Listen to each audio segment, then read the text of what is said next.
כאן באמצע ניו יורק. פתחנו פה שולחן קבוצת אור עקיבא ביחד עם כל בני ברוך וכל כלי העולמי. אנחנו מאחלים תיקון קל לכל העולם, ובזה אנחנו נתחבר ונשפיע לכל העולם. לחיים משלחת, לחיים רב, לחיים כל הכלי העולמי. לחיים!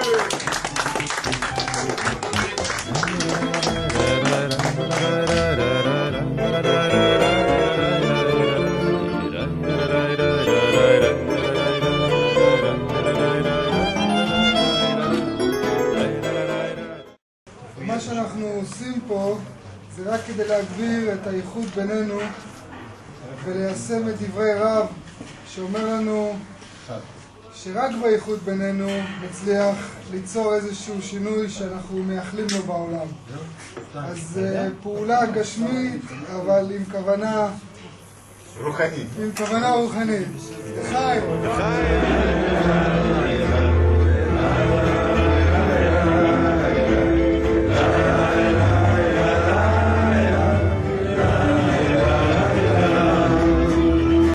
הלב שלנו וכל המחשבות שלנו נמצאות עכשיו עם המשלחת ועם הרב.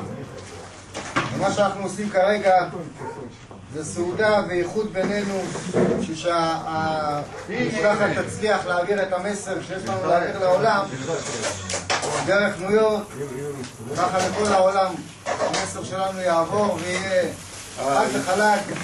וכשהרב יחזור לפה אז כבר נשמע ב-BBC ובכל שאר תחנות הטלוויזיה שהיה ביקור גדול מישראל ומשהו קרה בעולם.